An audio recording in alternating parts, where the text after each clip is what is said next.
Are keyboards with a built-in LCD screen just a gimmick, or are there useful features here? I've got the Epomaker TH80-X here, and I'm going to try and answer that very question. The TH80-X is the LCD version of the popular TH80 75% keyboard from Epomaker. It packs a lot of functionality and a pretty huge battery for a reasonable price.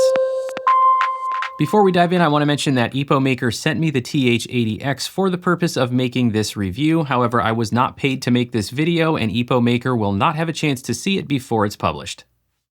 Epomaker is known for making affordable mechanical keyboards that are easy to customize and pack a lot of features for a great entry price. Right now, the TH80-X is available for pre-order only on epomaker.com, but I'll be sure to update links in the description if it becomes available on Amazon as well. First, let's do a rundown of all of the specifications of the TH80-X, then we'll do a sound test and we will talk pros and cons.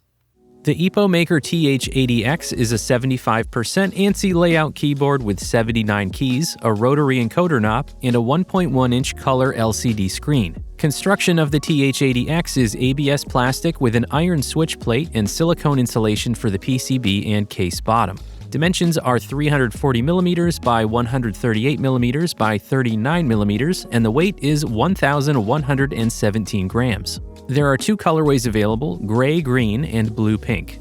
Connectivity includes 3 Bluetooth connections, a 2.4 GHz wireless receiver, and USB-C wired. The 2.4 GHz receiver fits in a slot under one of the feet on the bottom of the keyboard for safekeeping. The battery capacity is a massive 8,000 mAh. Epomaker doesn't state an estimated use time on their site, but I observed about a 6% battery capacity loss per day while using it full-time on the 2.4 GHz connection with backlighting on the highest setting. The TH80-X is hot swappable, and switch options include Gateron black and yellow linear switches and the Epomaker Flamingo linear switches. Keycaps are double-shot ABS in the NAE profile, which has a height similar to OEM and only a slight incline in the number and function key rows. Customization, including remapping, adding macros, and controlling the LCD screen, can be done with Epomaker driver software available on Windows and Mac, but the TH80-X is not QMK VIA compatible. The LCD screen includes a main display screen with date and time, battery status, operating system, caps lock status, and a connection indicator. You also have the ability to add your own custom screens, including drawings, images, and GIFs. The LCD also has controls for the RGB lighting, operating system layout, and key map layer. Interaction with the LCD is done through the rotary encoder knob. In normal mode, the knob controls your system volume by default. Pressing function and knob will put the knob into the control mode to interact with the LCD screen options. The Epomaker TH80-X is available for pre-order on Epomaker's website and is priced at $99.99 US.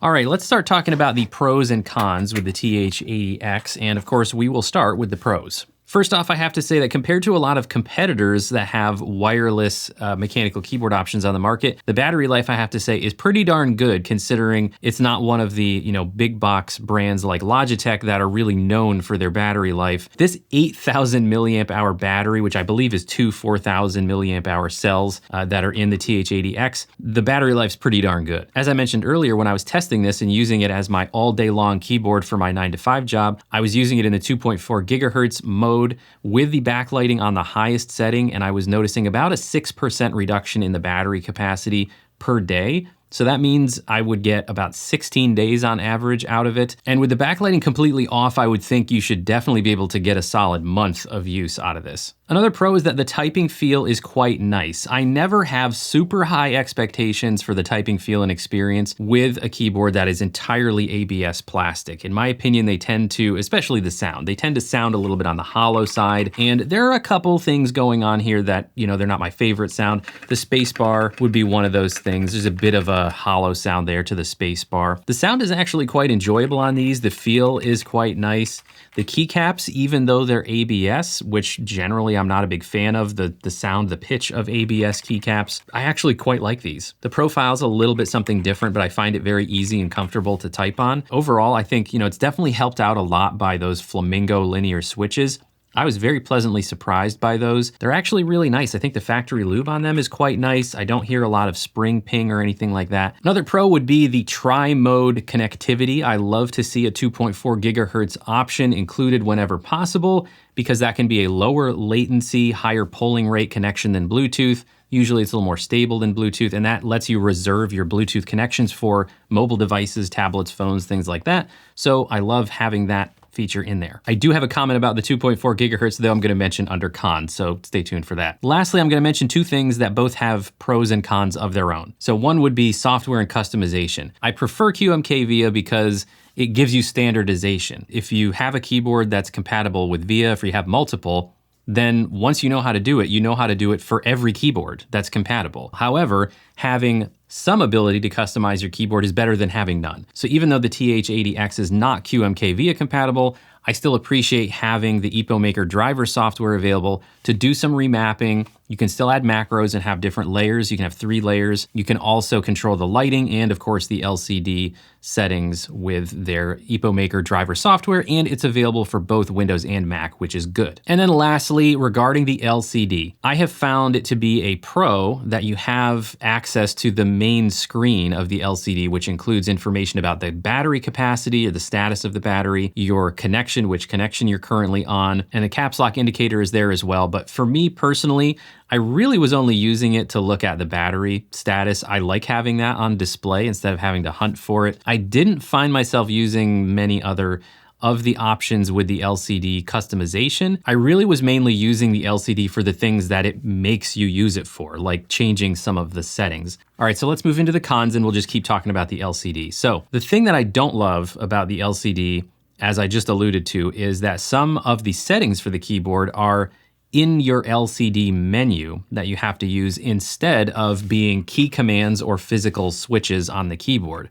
So for example, your operating system switch between Mac and Windows is in your LCD menu. You need to go into the control mode for the encoder knob by hitting function and pressing the knob, and then you can get into the menu where you find the OS setting and change it. And on other keyboards, that's either a physical switch that you can just change, or it's a key command where you would hit, function plus 1 or 2 additional keys to go back and forth between Mac and Windows. I find those two methods much faster than having to find that setting in the LCD menu and change it and then go back out. All right, now I also mentioned that the software both was a pro and a con. So on the con side of that story, I wouldn't say it's difficult to use, but it does take just a little bit of playing around with before you're comfortable using it. And that mostly applies to the LCD screen settings. I think that's just something that took a little bit of playing around with. I actually had a few questions for Epomaker about it because I got stuck on a couple things. They were very quick to respond though and help me out figuring out what I needed to do. But overall, I wouldn't call the software a significant con. It is available for both Mac and Windows, and you can still do a fair amount of customization with it. Another con that I ran into is related to the 2.4 gigahertz connection. On the Bluetooth side of things, I'm used to having some lag where the connection itself goes to sleep and you have to hit a key on the keyboard maybe a couple times, and then there's a delay for the computer to sort of wake back up, and that can be a little bit annoying. But with the TH80X, I actually noticed pretty quickly that the 2.4 gigahertz connection was also going to sleep pretty quickly. Now, I did find in the Epomaker driver software, there's a setting where you can change how long it takes for the connections to go to sleep, but the longest setting is 60 minutes. So that means there's no setting where the 2.4 gigahertz connection will never go to sleep. So the longest setting probably will work for most people, but I just wanted to point that out because it was not something I was used to with 2.4 gigahertz. One other small thing to point out about the switches, it's not about the Flamingo switches themselves, which, as I mentioned, I do really enjoy. It's about the switch choices. Now, I don't know if this is going to change because right now it's only available for pre-order, so it's possible that switch options might change at some point in the future if you're looking at this way after I've published the video. But for right now, when you go to Epomaker's site to pre-order the TH80X, the 3 switch options are Gatoron Black, Gatoron Yellow, and then the Epomaker Flamingo. Those are all linear switches. So if you prefer a tactile switch and you just don't like linear switches, that means you're gonna have to swap them out yourself if you want the TH80X. And of course that adds cost. So if you don't like linear switches and wanna swap them out for tactiles, then right out of the gate, you're gonna be required to pay for some more switches unless you happen to have some already. The last thing I'll mention, and I don't know whether to call this a con or not, but I just wanna point it out because especially if you're familiar with mechanical keyboards, if you have more than one, this is something you probably would notice. Epomaker calls this a gasket mount keyboard or a gasket mount design. Usually that adds some flexibility to that PCB assembly, which means when you're typing, you can expect to at least have a little bit of flexibility, and you can usually even see everything moving up and down. But with the TH80X, I am not finding like hardly any flex anywhere. There's just really, really minimal flex there. Like there's a tiny bit, but it doesn't feel like a gasket mount keyboard to me because of how little flex there is. So just wanted to point that out. All right, so overall thoughts and impressions of the TH80X from Epomaker. I have to say that I'm not sold on the idea that everybody needs an LCD screen on their keyboard. To me, I think it's falling into the same category as switches and keycaps, which is personal preference. Because I just don't see myself doing anything other than kind of keeping an eye on the battery capacity using it.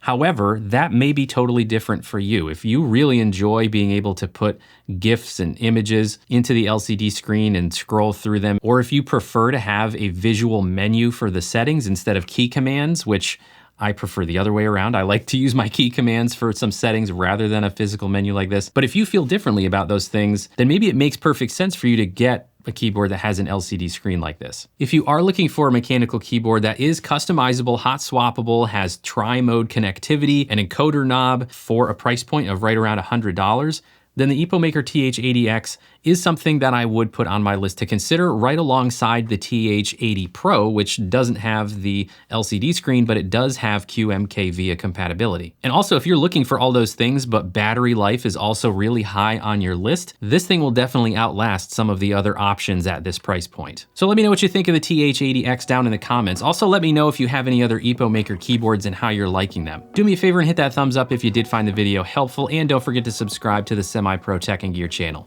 Thanks everybody, see you next time.